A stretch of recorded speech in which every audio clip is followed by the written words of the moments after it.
Yeah. Hello, I'm Dhanya Rajendran with the News Minute. We are outside the Golden Bay Resort. Today, of course, it's much more relaxed here. They are allowing people to at least come near the resort. And joining me is Anna Isaac. So this is that Golden Bay Resort where all the MLAs are there. AIDMK's Interim General Secretary VK Shashikala too is inside this resort. She in fact stayed back last night and she told people that she'd come with her clothes. She'll stay back here. Her family too is with her. Her nephew TTV Dinakaran, her other nephew Vivek, they're all inside with her. Today, a little bit more relaxed than yesterday. See, all the cars parked of her supporters are here too. Not in large numbers, but yes, there are considerable amount of cars. We saw Thambi Durai leaving this place sometime back. We saw Jayakumar entering, right? That's right. Fisheries Minister Jayakumar just entered in. And remember, this has now become the camp before that verdict comes in at 10:30 a.m. All eyes are on the Supreme Court here as well. So a lot of activity happening, people coming and going. But at the moment, it's just an hour away from that Supreme Court verdict. So the mood is tense, although they are relaxing some restrictions on the media as well. And we've seen as we drove along the ECR, in fact, we saw a number of cops and several high-level cops as well posted along that area. They're stopping vehicles, checking them, and this essentially will go on as the day goes on. So basically, we are the only ones doing live from here. As for most of the channels, they believe that bringing their OB vans here, their live views here, will be a bit tricky in case the verdict goes against her. They fear there could be violence. So I can show you the visuals. See, this is the Golden Bay Resort entrance. As you can see, there are absolutely no channels here. Nobody is here in this stretch. Maybe 500 meters away, some of the Tamil channels are standing.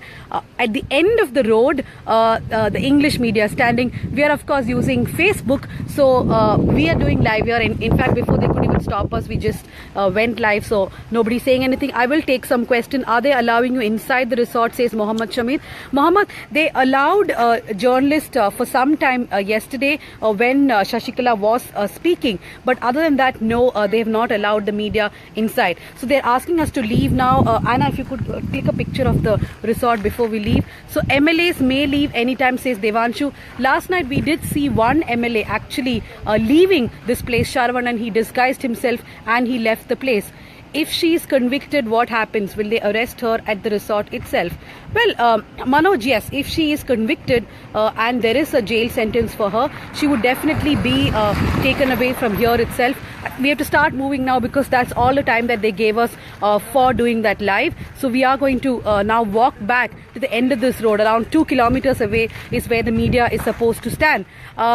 So what are the 4 scenarios that are going to happen today? I'm just going to show you some visuals. See that there are these backwaters here. That's how all the channels were actually, trying to come on boats.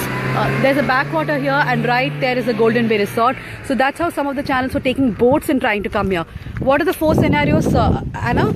Well, the first scenario, of course, is an all-right acquittal of all the 4 accused. Remember, J. Lalita, Shashikala is accused number 2. Her niece Ilavarsi and her nephew Sudhakar are also part of the case. So, firstly, of course, all-right acquittal. Second scenario is, of course, conviction. What the Supreme Court can do is, remember, she was acquitted in the Karnataka High Court. So that is also a possibility where they convict all 4 of them. And of course, the majority is, the one a lot of people are talking about is in fact the split verdict, where remember there are 2 judges now at the Supreme Court, so the verdict can be split. So what will happen if the verdict splits? Of course, it will go to a 3rd judge. So that essentially will also give Shashikala and her camp essentially a breather time. And the 4th possibility is, of course, that this case gets referred back to the Karnataka High Court. In that case, of course, it's no relief for Shashikala, because if the case gets referred back to the Karnataka High Court, that means that the conviction by the lower court is restored. How is the police protection, asked Anand Soundarajan? Well, it's heavy. There are a lot of police officers. In fact, there are not just lower level rank cops, but we saw ACP, DCP level cops, many of them standing on the ECR road. Like I said, they don't want any trouble, so they're not even allowing the media anywhere nearby the resort. I guess after some time they would perhaps address the media, I'm not sure, because last 2 days Shashikala has been actively addressing the media. Keeping MLAs is in the right way, says Sudarshan.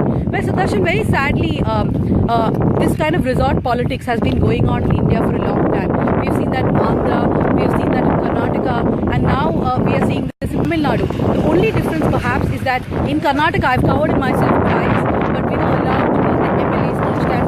Here, it's not happening.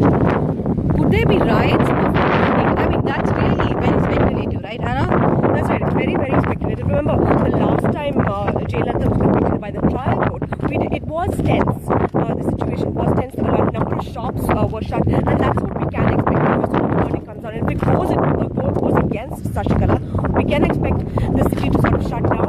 We are hoping, of course, that violence will not break out given the number of police that are posted along. Remember, the police has been on high alert for the last few days now. So, essentially to prevent violence. So, that, of course, remains a concern, but we will expect the city to shut down.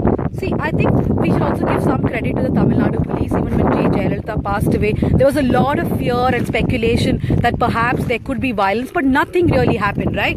So, as you can see, as we stand here, people keep following us. I'm just going to show you those visuals. Just hold on 1 minute. See, there's somebody continuously walking with us to see that we don't. Men have been continuously walking with us to ensure that we actually exit this place as we had gone near the resort itself. So that's the kind of security which private security, I would say, that they have around the resort. People ensuring that reporters do not go inside. There are many people like this who are there who are there just outside the periphery of the resort. They're also there outside. People are saying, be safe.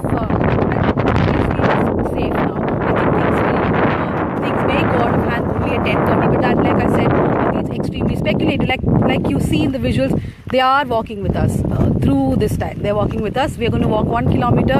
I guess they will be walking with us for 1 kilometer. Yes, sir. நான் என்ன பண்ண முடியும் நான் சொல்லணும்ல okay what is the mood in the OPS camp? Asked Ragin Jackson. Well, as of now they seem to be very happy. They seem to be wanting to celebrate, but and they seem to have gotten a boost yesterday after that MLA somehow managed to escape from Golden Bay Resorts and go towards OPS camp. So I think that was a big morale booster for the Paneerselvam camp. So they are already starting celebrations, but it could be a bit early in case there's a split verdict. Then there is not an immediate reason to celebrate because it again goes back to the governor. It is the governor's discretion. Now look, the governor can go on for at least 6 months without making a decision. He's well within his rights to do that. Okay, so today the judgment will be in favor of whom? See, we cannot make any speculations about the judgment. That just wouldn't be right. What if we have a split verdict? See, Tufail, I would recommend you to read this article which my colleague Rakesh Meher has written. He's clearly explained what happens if there is a split verdict. If there's a split verdict, it goes to a third judge, and then that means that Shashikala gets some time, right? So, I'll just show you those people. Huh? What? Oh, yeah, okay. It's just a lot of wind and sunlight. Just hold on. See, this is how it is. They're continuously with us, not allowing us to move away from their eyesight even for a minute. So yes, I think we'll give you more updates as judgment comes. My colleague Ramanathan is at the Supreme Court. He just did a live from Supreme Court. My colleagues Priyanka and Feba are at OPS residence and OS Garden. But most of the action really will be at Kovattur because that is where VK Shashikala is. Want to add something before we sign out? Well, that's about it. We're everyone's just waiting anxiously for the verdict. But of course, like Dhanya mentioned, even if the verdict does come out, whichever way it comes, we will still have to wait for the governor's decision. What decision he takes. So I think the onus still rests upon the governor. So basically, the action will not stop with just the verdict. We have few more days of action to go because Tamil Nadu, remember, still does not have a chief minister. So what happens? Are we going to see suspended animation? Someone saying the video is not clear. Yes, the video is not clear because we are at Golden Bay Resort where the connectivity is very low. In fact, just a few minutes ago, we showed the visuals from the Golden Bay Resort. So the media, they've actually put up a pandal this time for the media. Most of the media people, I think few of the Tamil channels are waiting here. Most of the English channels are waiting outside because they have their OB vans and those are